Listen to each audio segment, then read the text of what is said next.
Y pasamos a lo que es el bloque de las 3 mejores comunicaciones. Es tradicional que el comité organizador de UBIM hace una parte del trabajo de presentación, de explicación, pero llega un punto en el que ya pasa el testigo a otros compañeros, compañeras, congresistas, que vienen, no saben que se les va a invitar a ser quien modere las líneas de debate y las líneas de presentación, y se lo ofrecemos aquí mismo en el Congreso. Si son tan amables, pueden declinar siempre la invitación, por supuestísimo, pero afortunadamente nos han aceptado. Así que me vais a permitir que presente a la persona que va a partir de ahora a presentar las 3 comunicaciones principales y que luego va a moderar el debate en el que, como os digo, vamos a poder participar todo el mundo.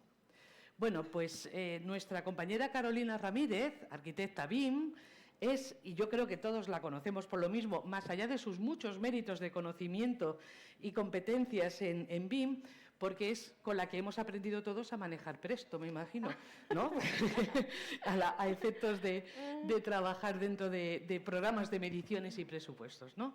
Bueno, pues ella, que también es una EUBIMer y tradicionalmente ha estado aquí, le agradecemos muchísimo que haya aceptado nuestra invitación y que sea la compañera que se va a encargar de hacer las presentaciones y luego de dirigir y moderar el debate. Bienvenida y muchísimas gracias. Pues muchas gracias a ti, Begoña, por invitarme.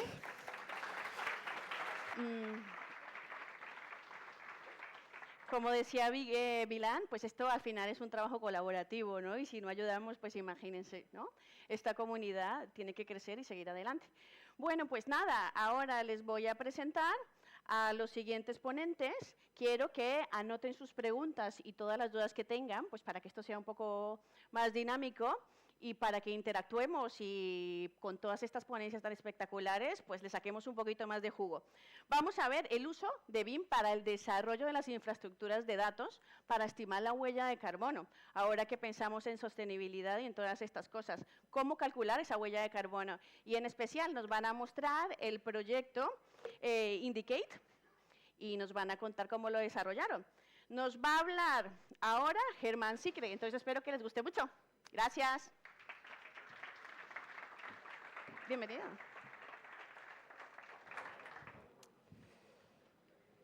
Buenas, ¿me escucháis? Vale, un momentito, por favor.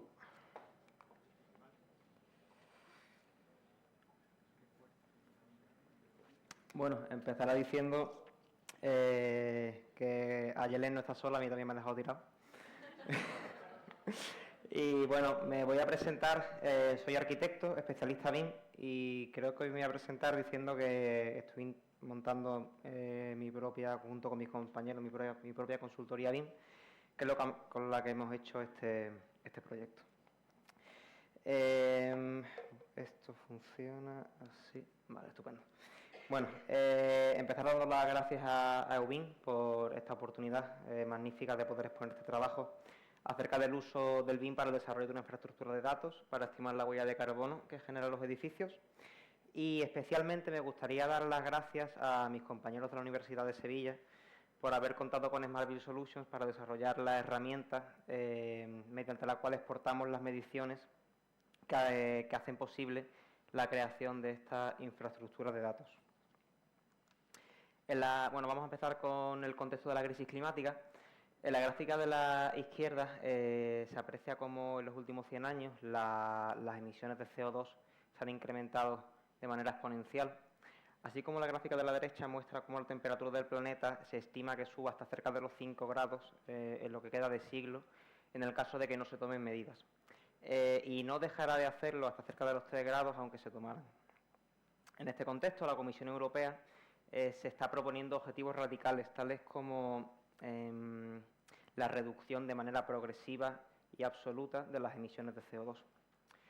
Y dicho esto, hoy estoy aquí para dar respuesta a una ponencia que hizo mi compañera Bernadette en este mismo congreso hace un año, en la que planteaba cómo con el uso de la metodología BIM podríamos ser capaces de crear la infraestructura de datos de la que estamos hablando. Y es aquí donde nace el proyecto Indicate, el cual tiene como objetivos principales acelerar la implementación de la medición de la huella de carbono en el sector de la construcción en España, así como aportar al desarrollo de una infraestructura de datos para definir valores y rangos de referencia sobre la huella de carbono que generan los edificios a lo largo de su ciclo de vida. El proyecto Indicate analiza modelos BIM con el objetivo de obtener unos análisis de ciclo de vida a partir de unas mediciones. Estos modelos BIM tienen que ser representativos a escala nacional, así como su uso se debe hacer a través de un lenguaje común.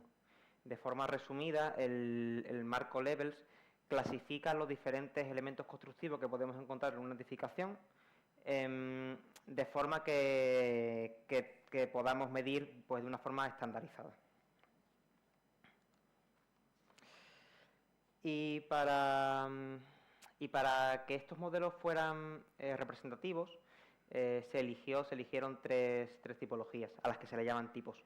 Tenemos la tipología residencial, la tipología de uso oficina y la tipología de uso aparcamiento. Dentro de la tipología residencial se incluyeron 5 categorías diferentes. Pero para que estos modelos fueran representativos no era suficiente con quedarnos con la tipología de los modelos, sino que también le debíamos de asignar un componente constructivo, una zona climática y una sismicidad. En cuanto al tipo constructivo, hace referencia a la configuración material, la zona climática hace referencia a los materiales que componen la envolvente, así como la sismicidad hace referencia a los materiales que componen la estructura. Y aquí llegamos a la definición de arquetipo. ¿Qué es un arquetipo? Bueno, pues un arquetipo engloba un tipo edificatorio, un tipo constructivo, una envolvente térmica y una estructura. El proyecto Indicate trata de estudiar todas las combinaciones posibles entre 3 configuraciones constructivas, 3 configuraciones de envolvente térmica y 2 configuraciones estructurales, dando un total de 18 configuraciones a estudiar en cada uno de los 7 tipos edificatorios o modelos BIM. Esto da un total de 126 análisis de ciclo de vida a obtener a partir de 126 mediciones. Y es aquí donde surge la necesidad y el reto de automatizar este proceso. En cuanto a la solución, el concepto es simple, aunque la puesta en práctica no lo fue tanto. Desarrollamos un script de Dynamo, el cual leía un fichero Excel. Entonces, este fichero Excel contenía la información acerca de cada uno de los arquetipos, ¿no? de un arquetipo. Entonces, teníamos tantos ficheros como arquetipos a analizar. La información que contenía era relativa a las especificaciones técnicas, así como a las dimensiones de los elementos que contiene el modelo. De forma que cuando cargamos el arquetipo en el modelo, los elementos del modelo actualizan su dimensión en base a ese fichero, y cuando el modelo se ha actualizado se exportan unas mediciones. El punto de partida fueron unos modelos de Revit y la automatización la realizamos utilizando Python dentro de Dynamo y usando los espacios de nombre Revit API, Excel API y Windows Forms API. Aquí aparecen los distintos modelos que analizamos. Cabe decir que todos ellos pertenecen a proyectos reales.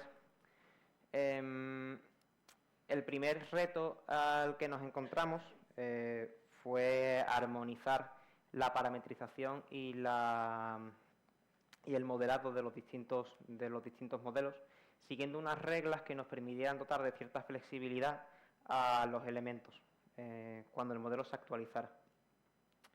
Esto nos dio bastante que hablarlo de cabeza, ya que Revit tiene la manía de asociar elementos entre sí. Y es por ello que definimos unas distancias mínimas que debían tener los elementos para que cuando el modelo se actualizara, pues no causaran interferencias.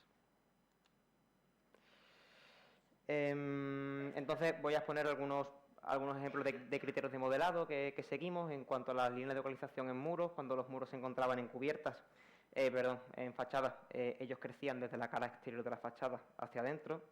Cuando los muros se encontraban en huecos de instalaciones, crecían desde el hueco hacia el resto de la vivienda.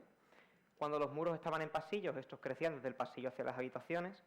Y cuando los muros separaban distintas habitaciones, crecían desde su propio eje.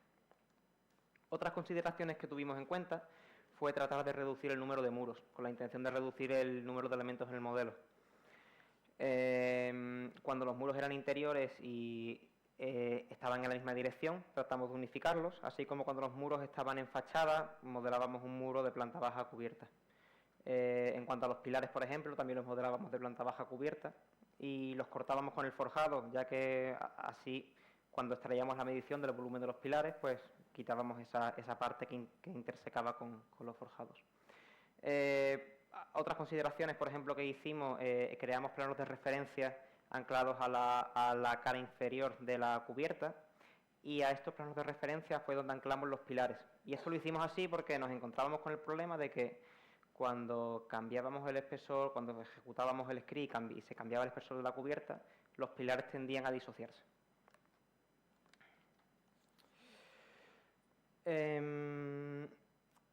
Hablaré de dos familias representativas que hicimos, familias de pilares con diferentes puntos de inserción, y en cuanto a las escaleras, el objetivo era obtener la medición de su superficie de la proyección en planta. Y empezamos a trabajar con esto con familias de escaleras y separadores de habitación y elementos de habitación. Y el problema que teníamos era que cuando el modelo se actualizaba y los muros cambiaban, estos elementos no seguían junto con los muros. Y además teníamos que conseguir que esta escalera siempre midiera lo mismo. Finalmente optamos por una solución poco ortodoxa, que es hacer una escalera con una familia de pilar, en la que teníamos una extrusión y teníamos un hueco.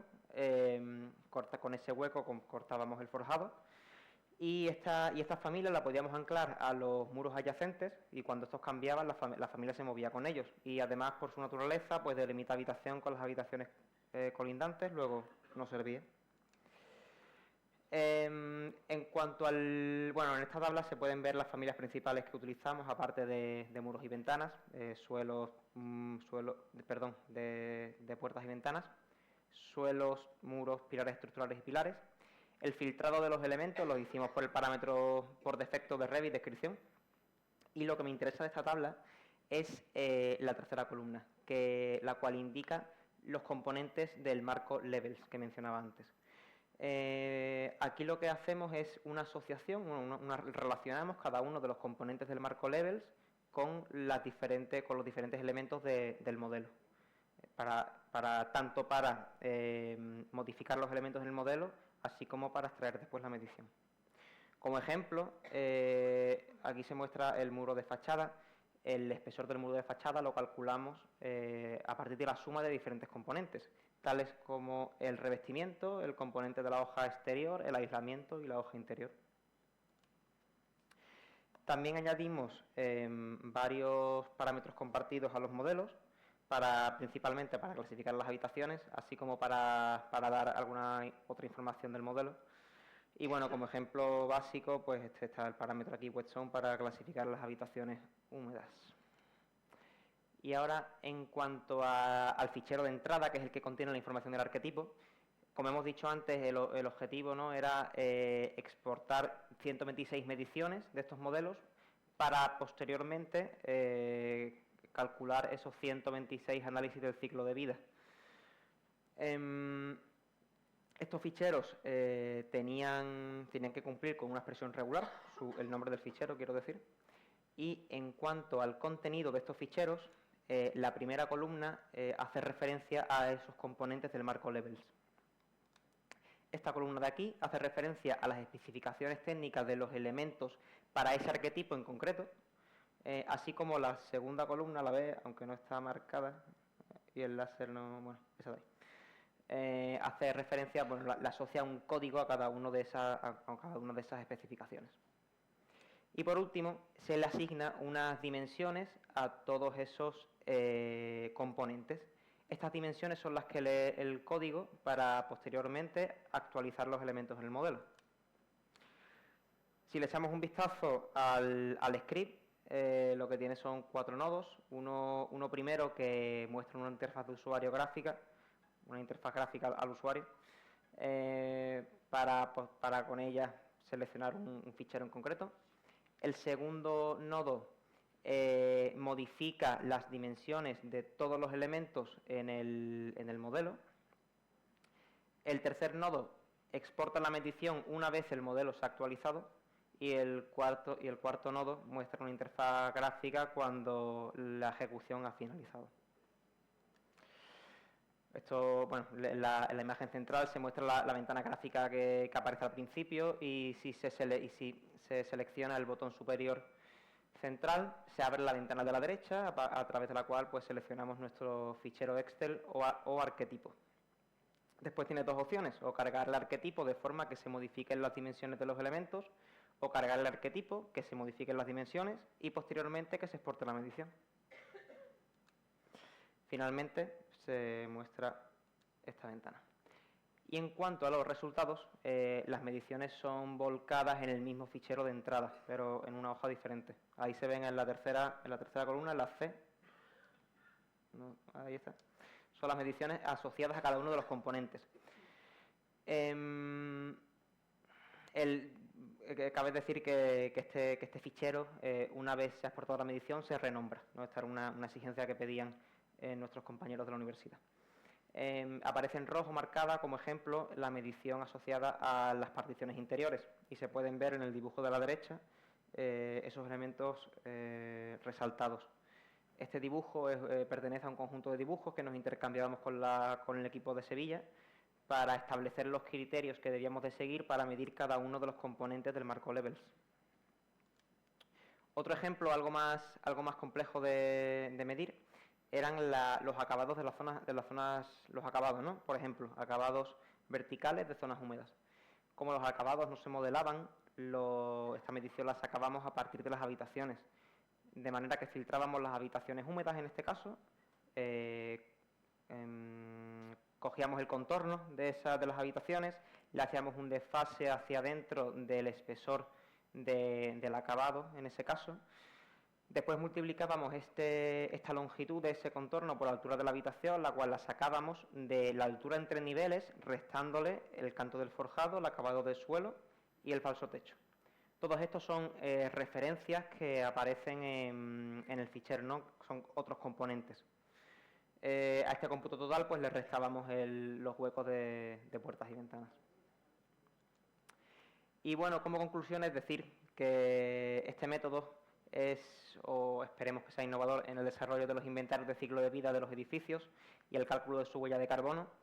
Es un punto de partida para desarrollar una infraestructura de datos sólida. Decir que la parametrización de las dimensiones de los elementos permiten exportar mediciones de manera automática, así como comparar la huella de carbono sobre diferentes opciones de diseño. Y por último, exponer posibles futuras líneas de investigación, como pueden ser mejorar la escalabilidad para que la herramienta pueda ser usada en diferentes ámbitos, y en este sentido trabajar en un manual de modelado. También podemos proponer el uso de una herramienta tal en esquemas de datos IFC, utilizando Python y el módulo IFC OpenShell. Y para finalizar he traído un vídeo para dejar aquí una demostración. No sé cómo se pone.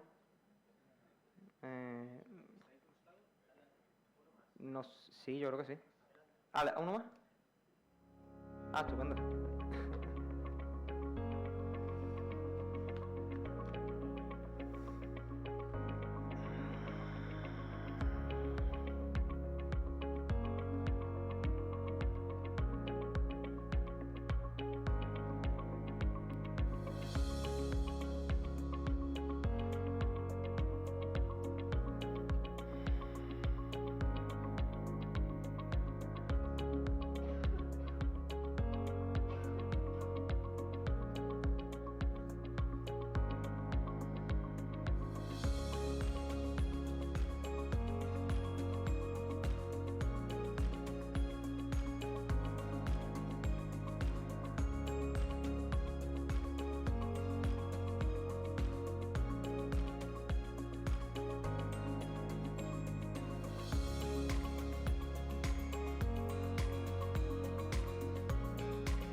Muchas gracias a todos.